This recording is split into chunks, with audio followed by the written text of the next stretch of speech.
لکھنؤ جہاں اپنے مخصوص رویوں، تہذیبی و اخلاقی کروٹوں اور مروت و رواداری کے لیے چہار دانگ مشہور ہے، وہیں یہاں کے قراء کی بڑی دھوم ہے۔ یہاں عالمی شہرت یافتہ ادارہ مدرسہ عالیہ فرقانیہ ہے، جس نے خطب وقت مولانا عین القضات کے ایثار و اخلاص کے سبب نئی تاریخ رقم کی ہے۔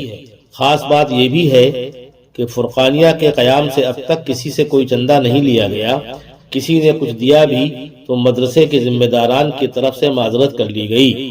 نتیجتاً اس مدرسے کے تعلیم یافتہ لوگوں نے دنیا کے مختلف گوشوں میں جا کر علم قرآن کی روشنی پھیلائی۔ اسی تاریخی مدرسے کے تعلیم یافتہ تھے قاری محمد وسیم خاں، جن کے استاد قرأت قاری محمد الطاف صاحب تھے۔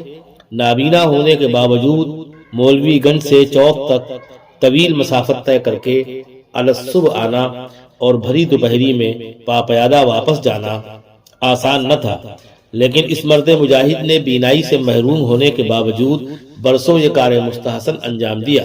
قاری محمد وسیم خاں صاحب بھی استاد کے نقش قدم پر چل کر تاعمر پڑھنے پڑھانے میں منہمک رہے۔ جس مدرسے میں انہوں نے تعلیم حاصل کی، اسی مدرسے سے وابستہ رہ کر عمر کا بیشتر حصہ دنیا کی سب سے مقدس، مفید اور پر از معلومات کتاب کو مختلف عمر کے طلباء کو اصول تجوید پر عمل پیرا رہ کر بحسن خوبی پڑھایا اور سکھایا، جبکہ وہ افریقہ اور ممبئی میں بھی رہے، جہاں انہیں خاص عزت و احترام اور آسائشیں حاصل تھیں، مگر دولت و شہرت کی بیڑیاں کمزور ثابت ہوئیں اور وہ بہت جلد وطن مولود لکھنؤ واپس آ گئے، جہاں ان کی مادر علمی مدرسہ عالیہ فرقانیہ کے دروازے اپنے ہونہار سپوت کے لیے کھلے ہوئے تھے۔ انہوں نے پھر فرقانیہ کی باہوں میں پناہ لی اور اپنی صلاحیتوں سے سجا سوار کر بہتوں کو قاری قرآن بنا دیا۔ وہ دبو قسم کے اساتذہ میں نہ تھے کہ سر جھکا کے طلباء کو پڑھاتے، گھر جاتے اور اسٹیج کا نام آتے ہی پسینہ چھوڑ دیتے، بلکہ دیکھنے والوں نے دیکھا اور سننے والوں نے سنا کہ وہ اسٹیج پر زیادہ کامیاب تھے۔ وہ بڑے قراء اور بڑے علماء میں کھل کر فن کا مظاہرہ کرتے تھے۔ خوف و ہراس کے ماحول میں انہیں کبھی نہ دیکھا گیا۔ تجربے بھی کیے، دوستوں اور رفیقوں اور رقیبوں کو آزمایا بھی۔ مسجد خواص اور دیگر چھوٹی بڑی مساجد میں امامت کی، شاعری کی، خطاطی کی۔ قاری مشتاق صاحب کی خواہش پر مدرسہ عالیہ عرفانیہ میں پڑھایا بھی۔ اپنا مدرسہ جدید فرقانیہ قائم کیا، لیکن راز فرقانیہ کی مدرسی اور فرقانیہ والی مسجد کی امامت ہی آئی۔ مولانا محمد علاء الدین، مولانا شاہ ابو القاسم فاروقی اور مولانا عظمت علی صاحبان کے بعد فرقانیہ میں منصب اہتمام سنبھالا۔ خوشی ہوئی کہ اپنے وقت کے مایہ ناز قاری نے فرقانیہ جیسے تاریخ ساز مدرسے کی کمان سنبھال لی، لیکن کچھ ایسے بھی تھے جو خوش نہیں تھے۔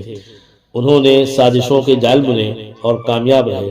قاری صاحب 3 بیٹوں اور 3 بیٹیوں کے باپ تھے اور سینکڑوں قاریوں کے استاد۔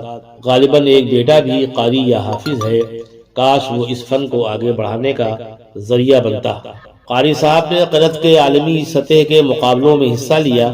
ملیشیا عالمی مقابلے میں شرکت اور کامیابی کا علم مجھے تھا، مگر ان کے نہ رہنے پر اخبارات سے علم ہوا کہ وہ ایران، مصر اور لیبیا بھی تشریف لے گئے۔ نیز جامعہ ملیہ دہلی کے ایک مقابلے میں اول آنے پر اس وقت کی وزیر اعظم آنجہانی اندرا گاندھی کے بدست انہیں نوازا بھی گیا۔ اس طرح تمام عمر انہوں نے فرقانیہ اور لکھنؤ کا نام روشن کیا اور اپنے علم و فن سے ویسی ہی نمائندگی کی جیسی کہ غزل میں صفی سراج اور آرزو نے، نعت میں محسن بہزاد اور حمید نے، مرثیوں کو اوج کمال تک پہنچانے میں انیس و دبیر نے۔ بلا مبالغہ قاری وسیم خاں کی شہرت عالمی تھی اور انہوں نے عالمی مقابلوں میں ماہرین فن قرات کو متاثر و ملتفت کیا۔ ان کے ایک شاگرد قاری شاہ عالم کو بھی ایک خاص مدت تک شہرت حاصل رہی۔ شہر نگارہ میں پیدا ہونے والے قاری وسیم خاں تقریباً 5 برسوں سے پیہم علیل تھے، پھر بھی ان کے چہرے کی چمک اور آواز کی دھمک برقرار تھی۔ بقول قاری محمد عثمان، وقت رخصت ان کے چہرے پر خاص قسم کی چمک تھی۔ قاری صاحب کا جسم فنا ہو گیا، لیکن علمی روحانی فیضان جاری رہے گا۔ ملک در ملک، شہروں قریہ قریہ، بستی بستی ان کے شاگردان رشید پڑھنے پڑھانے میں منہمک ہیں، یعنی قاری صاحب کا فیضان جاری و ساری ہے۔ جو ان کے مدارج بلند کرنے کا ذریعہ بنے گا۔ عبدالعزیز روڈ پر واقع چوبداری محلے میں قاری صاحب نے آخری ہچکی لی۔ 11 دسمبر 2023 کو صبح 8:30 بجے وہ مالک حقیقی سے جا ملے۔ لکھنؤ ایک مایہ ناز قاری قرآن سے محروم ہو گیا۔ بہت کم قراء کو مختلف لہجوں پر عبور ہوتا ہے، اور جنہیں ہوتا ہے وہ مخصوص ہونے کے ساتھ ممتاز ہو جاتے ہیں۔ قاری صاحب کو اللہ نے سانس اور آواز کی دولت سے نوازا تھا، جس کا انہوں نے خوب استعمال کیا۔ نعت کے مشہور شاعر حمصر قادری مرحوم سے ان کی حیات میں روابط رہے، اور دوسرے شعراء سے بھی۔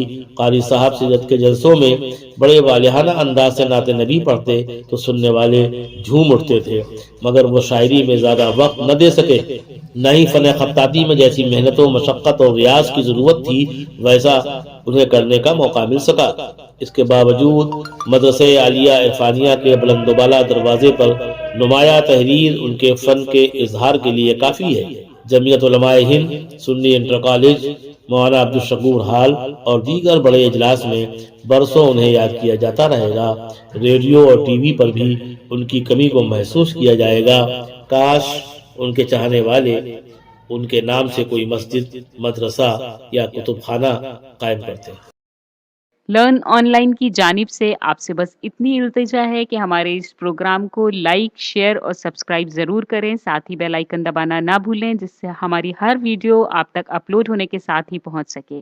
شکریہ۔